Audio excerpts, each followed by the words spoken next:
Hello everyone, welcome to Ken studies. आज है 18 जून। Start करते हैं आज के एमसीक्यू क्वेश्चंस। आज का फर्स्ट क्वेश्चन है, which of the following statement is correct about the digital agriculture mission. यहाँ पर डिजिटल कृषि मिशन से संबंधित कुछ कथन दिए गए हैं जिन पर आपको विचार करना है और आपको बताना है कि इस मिशन से संबंधित यहाँ पर कौन से स्टेटमेंट्स करेक्ट हैं। फर्स्ट स्टेटमेंट है, digital agriculture mission will be launched for 5 years, and second, under this mission every farmer will be given a unique ID for creating a farmer's registry। और यहाँ पर आपको करेक्ट स्टेटमेंट बताना है कि कौन सा स्टेटमेंट्स करेक्ट हैं। इस क्वेश्चन में आपका करेक्ट ऑप्शन हो जाएगा ऑप्शन बी। यहाँ पर आपका सेकंड स्टेटमेंट करेक्ट है जबकि फर्स्ट जो है वो इनकरेक्ट है। आप यहाँ देख सकते हैं, so the government is planning to launch the digital agriculture mission with an outlay of rupees 2800 crore, and this mission will be launched for 2 years, and it will pave the way for creating a farmer registry, crop zone registry, and geo-referencing of village maps. And under this mission, every farmer will be given a unique ID for creating a farmer's registry. So the unique ID will help farmers avail themselves of the benefits of various government schemes जिनमें शामिल है PM किसान और फसल बीमा योजना। बढ़ते हैं नेक्स्ट क्वेश्चन की ओर। Which of the following will host the multinational air exercise तरंग शक्ति in August 2024? यहाँ पर आपसे पूछा जा रहा है, निम्नलिखित में से कौन सा देश अगस्त 2024 में बहुराष्ट्रीय हवाई अभ्यास तरंग शक्ति की मेजबानी करेगा? आपके ऑप्शंस हैं भूटान, नेपाल, श्रीलंका या फिर इंडिया।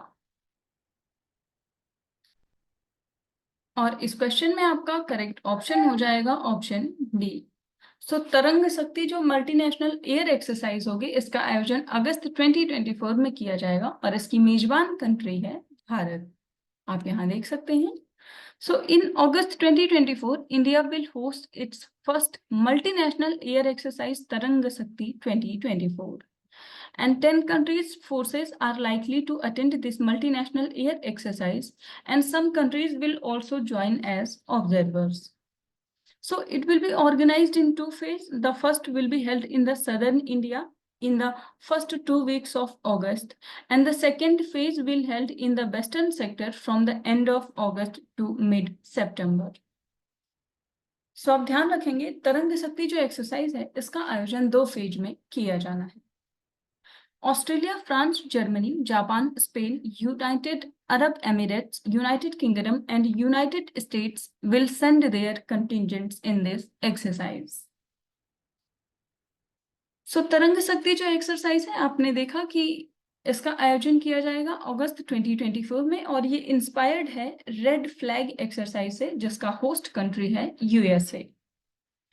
पहले इसको प्लान किया गया था कि ये लगभग नवंबर या दिसंबर 2023 में आयोजित किया जाएगा, पर बाद में इसको पोस्टपोन कर दिया गया था। बढ़ते हैं नेक्स्ट क्वेश्चन की ओर। What is India's rank in 2024 Environment Performance Index? यहाँ पर आपसे पूछा जा रहा है 2024 के पर्यावरण प्रदर्शन सूचकांक में भारत का स्थान क्या है? आपके ऑप्शंस हैं 150, 176, 180 या फिर 172। और इस क्वेश्चन में आपका करेक्ट ऑप्शन हो जाएगा ऑप्शन बी। सो भारत की जो रैंक है वो है 176। आप यहाँ देख सकते हैं। So India ranked 176th among 180 countries in the 2024 Environment Performance Index. And this ranking is slightly better than the previous Environment Performance Index in which India was at the bottom. So पिछले वर्ष की अगर हम ranking देखें तो उसमें भारत को 180th place पर रखा गया था और इस वर्ष इसकी रैंकिंग है 176। So the index includes 58 indicators such as biodiversity, air pollution, water quality, and waste management. India's low rank is attributed to high emissions, poor air quality and low biodiversity habitat scores. EPI की बात करें तो it is released by Yale Center of Environmental Law and Policy and the Columbia Center of International Earth Solutions and Information Network. और इस index में Estonia प्रथम स्थान पर है और सेकंड प्लेस पर है डेनमार्क।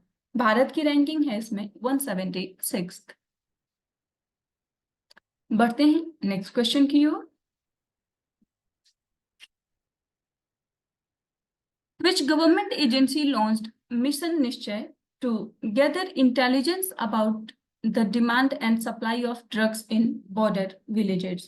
यहाँ पर आपसे पूछा जा रहा है सीमावर्ती गांवों में नशीली दवाओं की मांग और आपूर्ति के बारे में खुफिया जानकारी इकट्ठा करने के लिए किस सरकारी एजेंसी ने मिशन निश्चय शुरू किया है? आपके ऑप्शंस हैं central bureau of investigation, border security force, Punjab police या फिर नारकोटिक्स कंट्रोल ब्यूरो।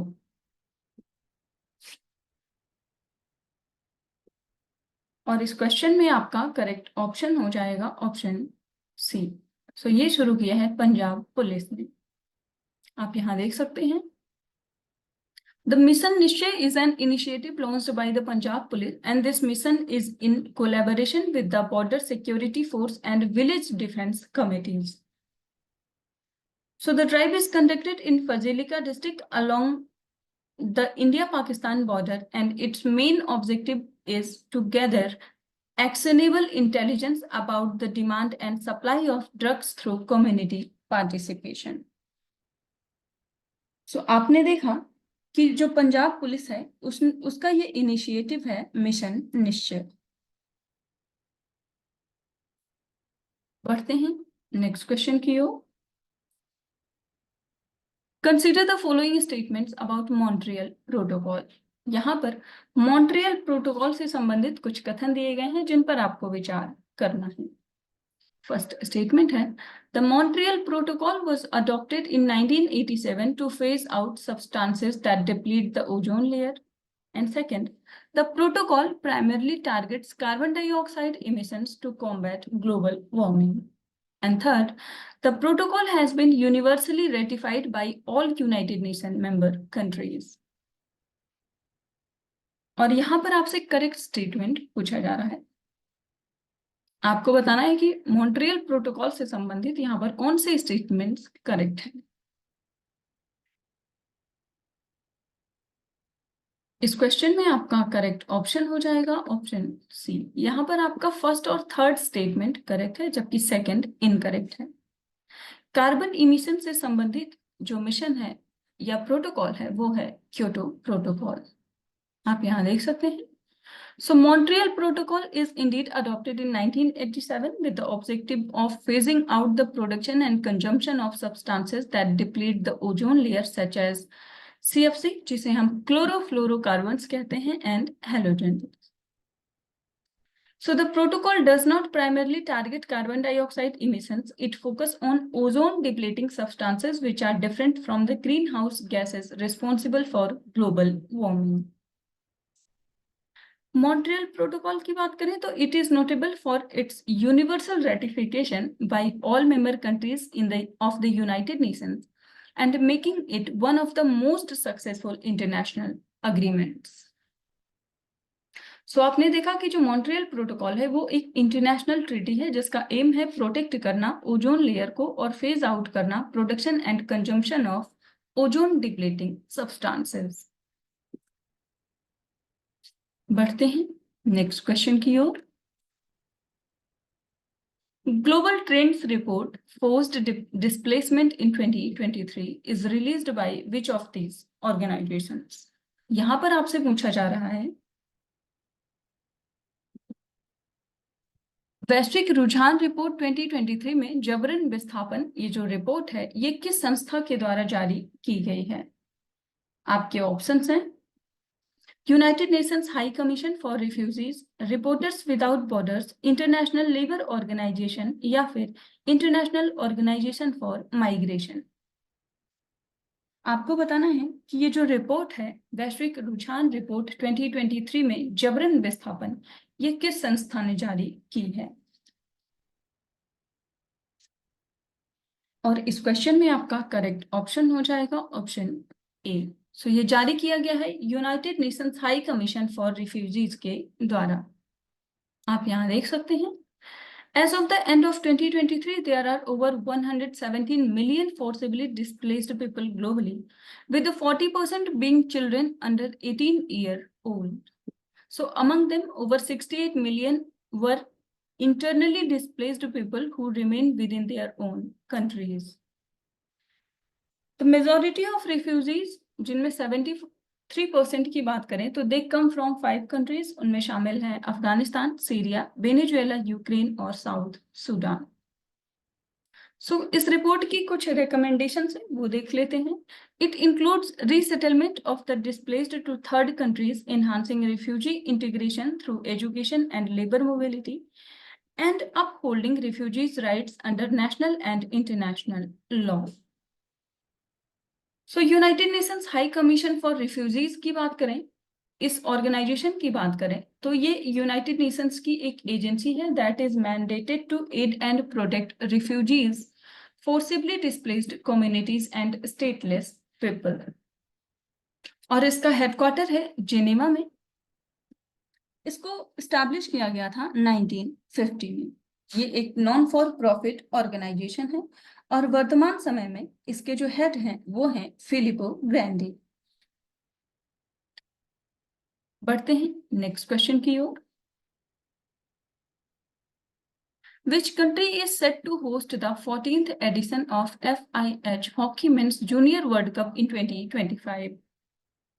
यहां पर आपसे पूछा जा रहा है कौन सा देश 2025 में FIH हॉकी पुरुष जूनियर विश्व कप के 14वें संस्करण की मेजबानी करने के लिए तैयार है। आपके ऑप्शंस हैं ब्राजील, इंडिया, साउथ कोरिया या ऑस्ट्रेलिया। और इस क्वेश्चन में आपका करेक्ट ऑप्शन हो जाएगा ऑप्शन बी। 2025 में जो FIH hockey mains junior world cup का आयोजन है वो किया जाएगा भारत में। आप यहाँ देख सकते हैं। India will host the 14th edition of the FIH Hockey Men's Junior World Cup 2025, and the decision was taken by the Executive Board of the International Hockey Federation in Lausanne, Switzerland. The tournament will be played in December 2025. And this will be the first time ever that a FIH Hockey Junior World Cup has 24 participating teams. And India will host the tournament for the 4th time since 2013. 2013 से देखें तो ये चौथी बार है जब भारत इस championship का आयोजन कर रहा है। और आप ध्यान रखेंगे कि 2025 में आयोजित होने वाला ये मेंस जूनियर वर्ल्ड कप का 14th एडिशन है और इसकी होस्ट कंट्री है भारत। आज के करंट अफेयर सेशन में इतना ही। Thank you for watching. Do like, share and subscribe.